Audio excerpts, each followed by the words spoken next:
Quand on parle de décarbonation, tous les regards sont tournés vers le solaire et l'éolien. C'est normal. Mais, et si la vraie pièce maîtresse de notre futur réseau vert, c'était une technologie beaucoup plus ancienne? Aujourd'hui, on va s'intéresser au rôle absolument crucial, et pourtant souvent sous-estimé, de l'hydroélectricité. On met le paquet sur ces énergies, c'est une évidence, pour un avenir plus propre. Mais leur déploiement massif soulève une question, la question fondamentale: est-ce que ça va suffire pour garantir que la lumière s'allume à chaque fois qu'on appuie sur l'interrupteur? Et là, on touche au cœur du sujet. Le problème, c'est que le soleil et le vent, eh bien, ils n'en font qu'à leur tête. Ils suivent la météo, pas nos plannings.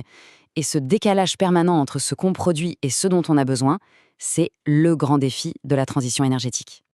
On entre donc dans ce qu'on pourrait appeler le paradoxe des renouvelables. C'est assez fascinant en fait. Plus on intègre ces énergies propres et intermittentes, plus on crée une forme d'instabilité sur le réseau électrique. Ce n'est pas une simple opinion, c'est un fait technique. Gérer un réseau électrique, c'est un travail d'équilibriste.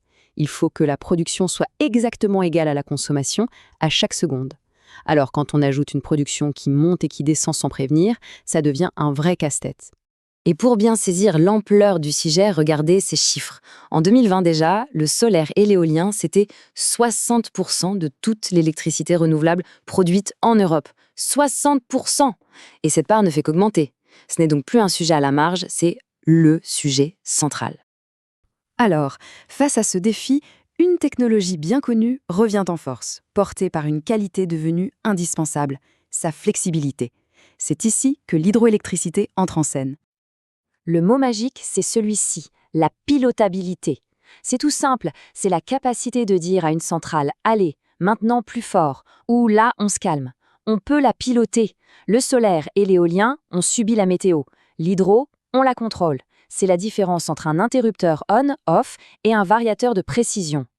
Et cette pilotabilité, elle est liée à une vitesse de réaction incroyable. Une centrale thermique classique, il lui faut des heures pour se lancer. L'hydroélectricité, on parle de quelques minutes pour démarrer et de secondes pour ajuster la puissance. C'est le jour et la nuit.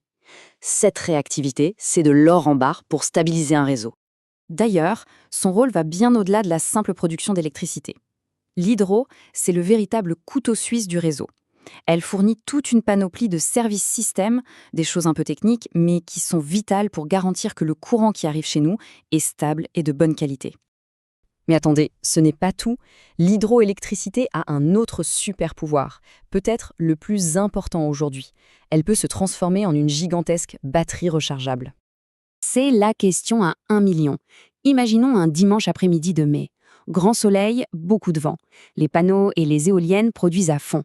Mais c'est dimanche, l'industrie est à l'arrêt, la consommation est faible. Qu'est-ce qu'on fait de tout ce surplus d'électricité? On ne peut pas le jeter, il faut le stocker. Et la solution, elle est d'une simplicité absolument géniale. Ce sont les STEP, les stations de transfert d'énergie par pompage. Le principe, quand il y a trop d'électricité sur le réseau, on l'utilise pour pomper de l'eau d'un réservoir en bas vers un réservoir en haut.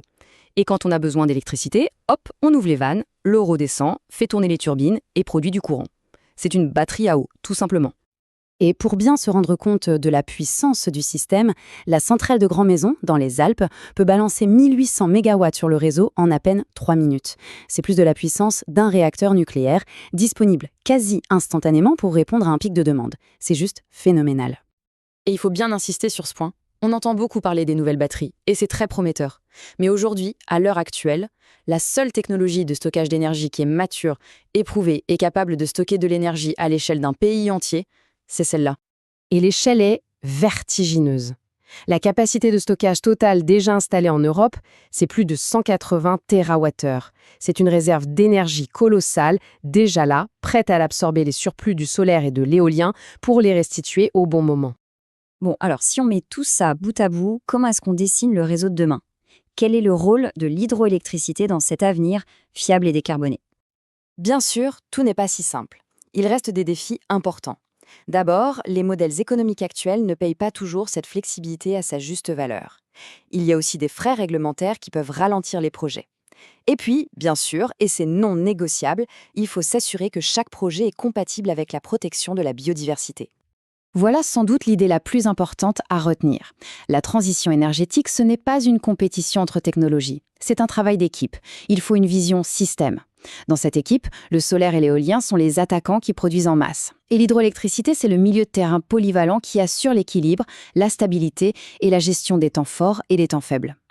Au final, la question se pose vraiment. Avec tous ses atouts, son histoire, son potentiel, est-ce que l'hydroélectricité n'est pas tout simplement la clé de voûte un peu oubliée de notre transition? La pièce essentielle sans laquelle tout l'édifice risque d'être beaucoup plus fragile. Ça mérite qu'on y réfléchisse, non?